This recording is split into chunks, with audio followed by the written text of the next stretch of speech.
Good morning students. आज का हमारा लेसन है मोतीलाल के दिए।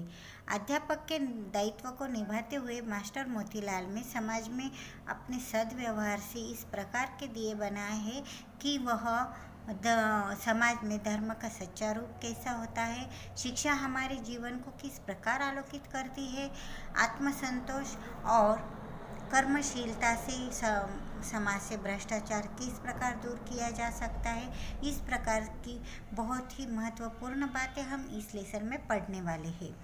तो देखो, लेसन की शुरुआत में ही मास्टर मोतीलाल इनका वर्णन दिया है।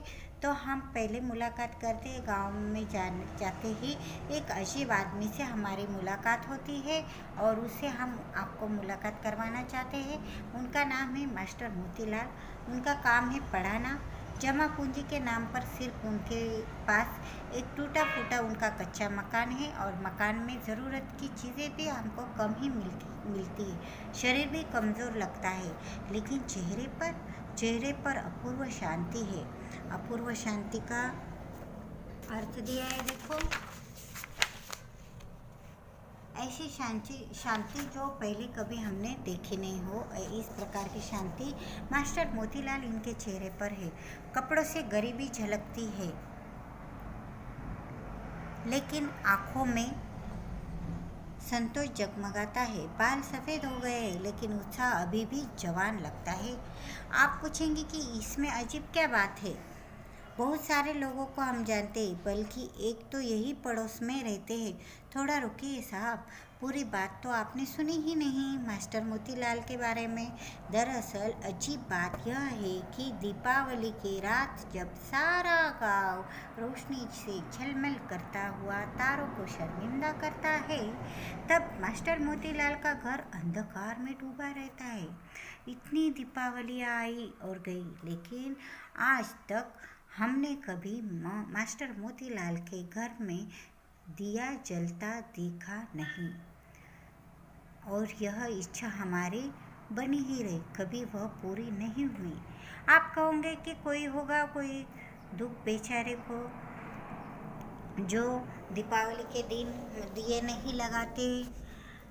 कुछ बुरी घटना हुई होगी दीपावली के दिन, कुछ काला कर गया होगा इस दिन उनके जीवन में, किसी की मौत हो गई होगी, चोरी चकारी हो गई होगी, कोई बड़ी दुर्घटना भी हो गई होगी शायद, जो अपने साथ उनके सुख और उजाले को भी ले गया। लेकिन यदि हम कहें कि नहीं, ऐसा कुछ भी उनके घर में नहीं हुआ है, यह अनुमान गलत है, ऐसा कुछ भी नहीं घटा जो मास्टर मोतीलाल को दिया जलाने से रोकता, तब तो ज़रूर ही अचंबा होगा। अचंबा मतलब कुछ तो अलग, सरप्राइज जैसा। आप ज़रूर पूछेंगे कि फिर ऐसी कौन सी बात है कि मास्टर मोतीलाल दिए क्यों नहीं जलाते। आपकी जिज्ञासा अर्थ मतलब जानने की इच्छा जायज़ है, लेकिन हम इसके बारे में आपको क्या बता सकते हैं। इस विषय में यदि कोई रोशनी डाल सकता है तो वे खुद मास्टर मोतीलाल ही है। क्यों न उन्हीं से पूछा जाए कि वो दिए क्यों नहीं जलाते। वो दिए नहीं जलाते, लेकिन लेसन का नाम मोतीलाल के दिए, तो ये किस प्रकार का है, ये किस प्रकार हो सकता है। तो देखिए, मास्टर मोतीलाल से मिलना आपका एक अनुभव होगा। आप उनसे मिलेंगे तो आपको एक मीठी मुस्कान देंगे, इतना नज़दीक ले आएगी उनकी मीठी मुस्कान कि आप उनसे बात करने में बिल्कुल हिचकिचाएंगे नहीं। फिर इतने प्रेम से वे आपका स्वागत करेंगे जैसे परिवार के लोगों का, और यहाँ तक कि पालतू जानवरों का भी हालचाल। आपके घर में जो पालतू जानवर है ना, उसे भी नहीं छोड़ेंगे, उसका भी हालचाल पूछेंगे। चिंताएं, समस्याएं उनसे मिलकर ऐसा लगता है अपने आप ही दूर हो रही है।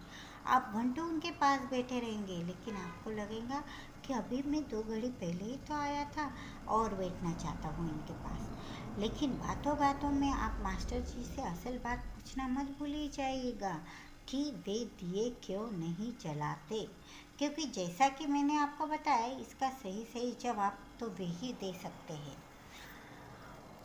आपका संकोच से भरा सवाल सुनकर मास्टर जी मधुर मुस्कान भरेंगे और कहेंगे, बेटा ऐसी कोई भी बात नहीं, बस मन ही नहीं करता।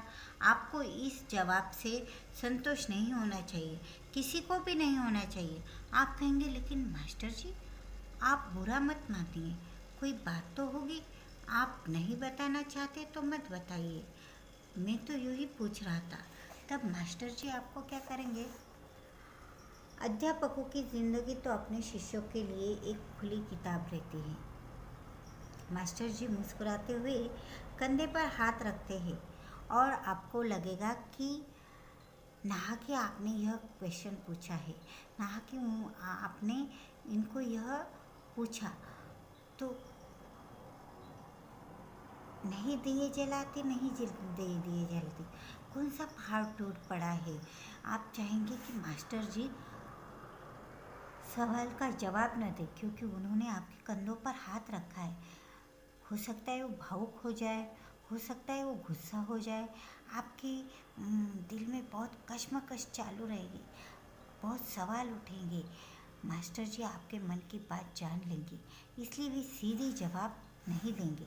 कहेंगे, बेटा तुम कल सुबह रामदीन के घर जाना, फिर वहाँ से मस्जिद जाना, तुम्हें असलम मिलेगा।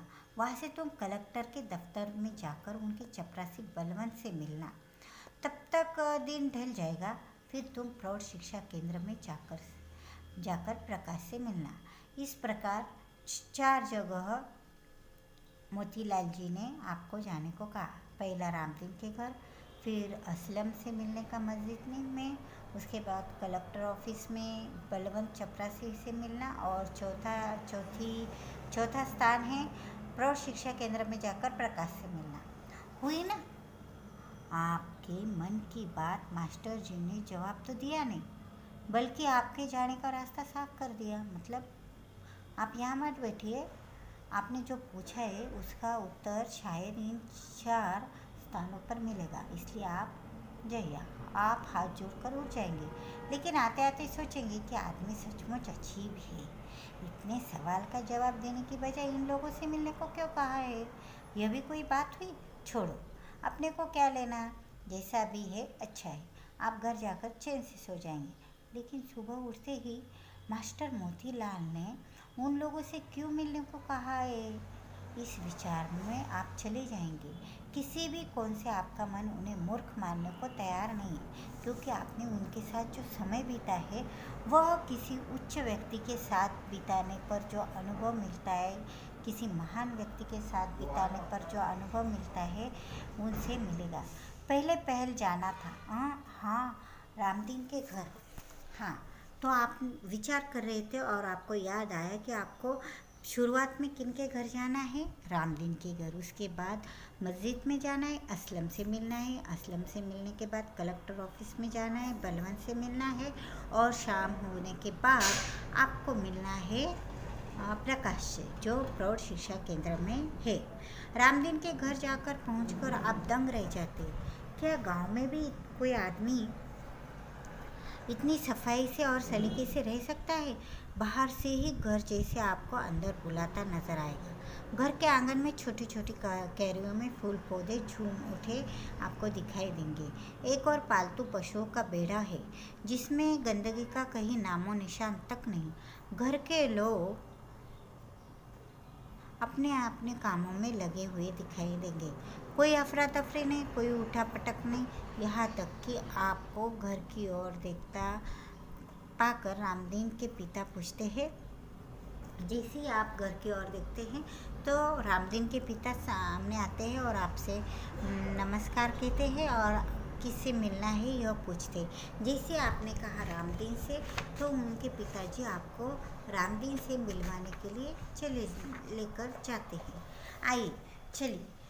वे दरवाजे की ओर चले जाते हैं, आपको प्रेम से लेकर आते हैं और 5 ही मिनट में रामदीन के बारे में इतनी ढेर सारी बातें बताते हैं कि आपको लगता है गृहस्थ हो तो ऐसा। गृहस्थ जीवन में बहुत सारी समस्याएं रहती है। मतलब कौटुंबिक जीवन में जो प्रमुख गृहस्थ रहता है, प्रमुख घर का व्यक्ति रहता है, उसे बहुत परेशानियों से गुजरना पड़ता है।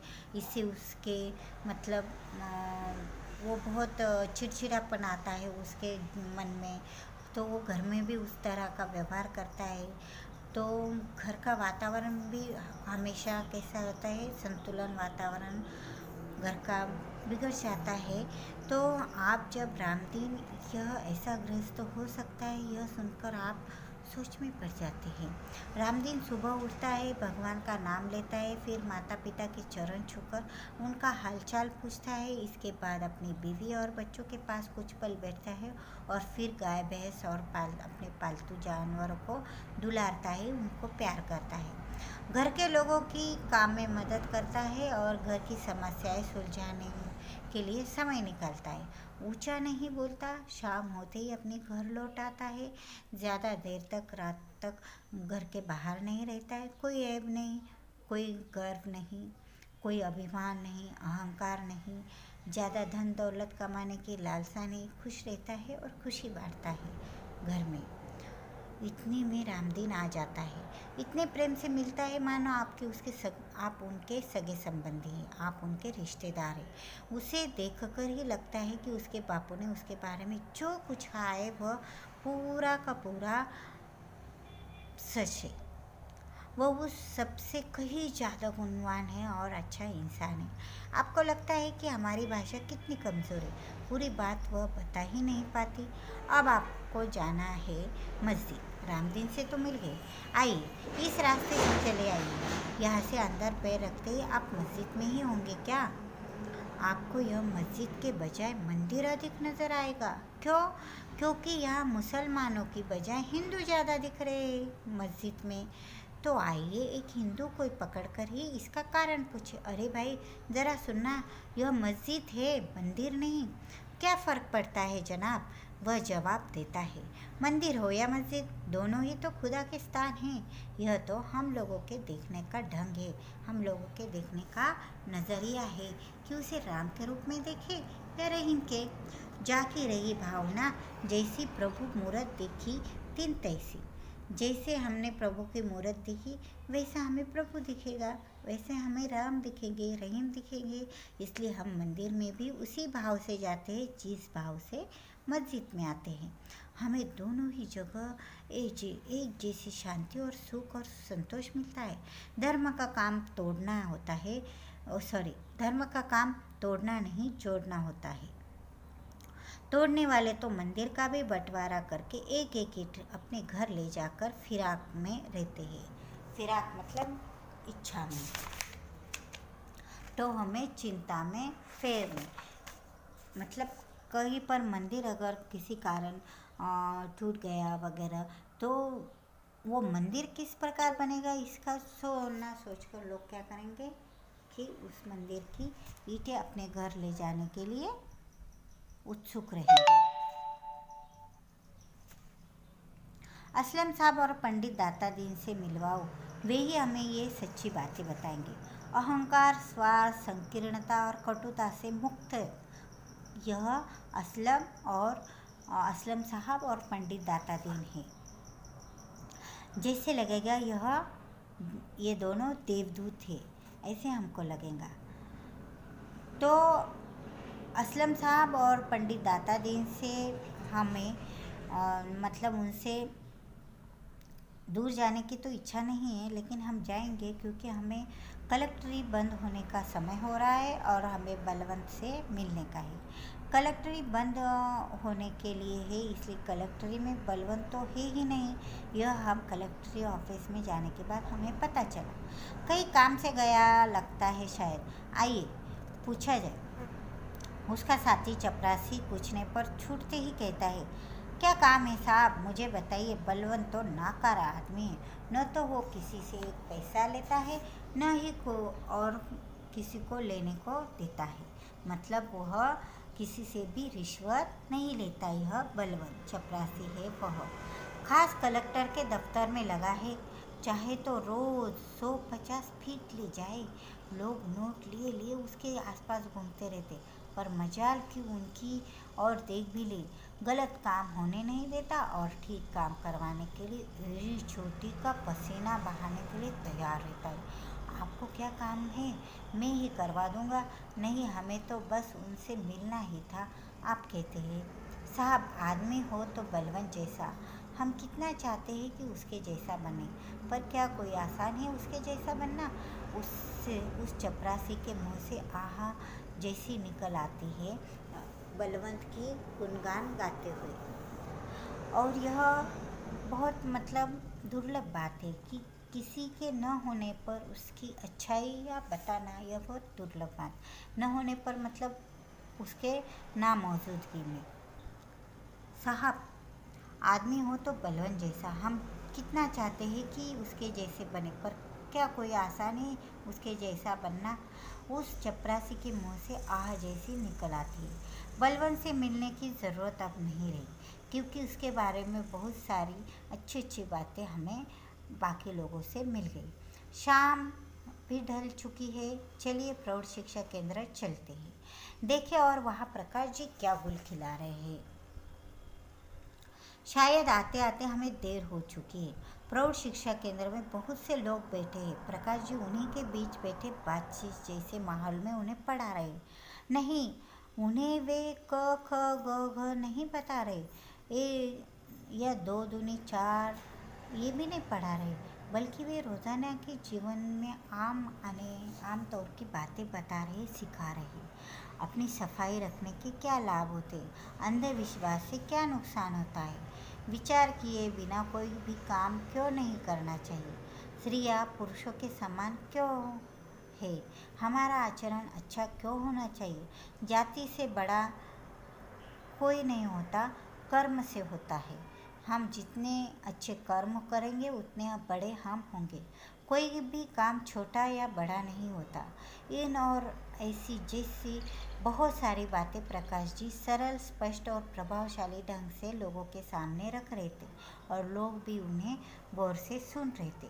निश्चय ही उनकी बातें लोगों पर असर कर रही थी, क्योंकि वे अपनी बातों के लिए बहुत बढ़िया और रोचक उदाहरण भी सुना रहे थे। प्रकाश जी वास्तव में प्रकाश ही फैला रहे थे। यह देखकर हमें लगा कि प्रकाश जी सचमुच वास्तव में प्रकाश ही फैला रहे हैं। तबीयत प्रसन्न हो गई हमारी इन लोगों से मिलकर, रामदीन, असलम, बलवंत और पंडित दातादीन और प्रकाश से मिलकर। रामदीन जो एक बहुत अच्छा गृहस्थ है, मौलवी असलम जो सचमुच धर्म का सच्चा अर्थ लोगों को बता रहा है, चपरासी बलवंत भ्रष्टाचार से दूर है, भ्रष्टाचार को दूर से ही सलाम कर रहा है, और मास्टर प्रकाश जो लोगों के जीवन के अंधकार को शिक्षा की रोशनी से जगमगा रहा है। हाँ, मुझे तो समझ में आया, हम लोगों को समझ में आया कि मास्टर मोतीलाल के यह जीते जागते दिए हैं, ये 4 दिए जीवन में प्रकाश फैला रहे, इसलिए उन्हें मिट्टी के दिए जलाने की ज़रूरत नहीं पड़ रही। इन सभी को रोशनी मास्टर मोतीलाल ने ही प्रदान की है, और इन सभी की जगमगाहट में मास्टर मोतीलाल के ही प्रकाश के कण-कण हैं। तो हाँ, अब आप समझ गए होंगे, मास्टर मोतीलाल जब समाज में ये जीते जागते दिए जला रहे, तो उन्हें मिट्टी के क्षणिक थोड़े समय के लिए रहने वाले दिए जलाने की ज़रूरत नहीं है। क्षणिक प्रकाश देने वाले दिए जलाने की भला क्या आवश्यकता है। बहुत ही विचारपूर्ण ऐसा यह लेसन है, और इस लेसन के लेखक है डॉक्टर राजेश कुमार। इस लेसन के लिखने से और बुक पर इसका फ़ोटो मैं बाद में सेंड करूँगी। तब तक आप पढ़ाई पर ध्यान देना।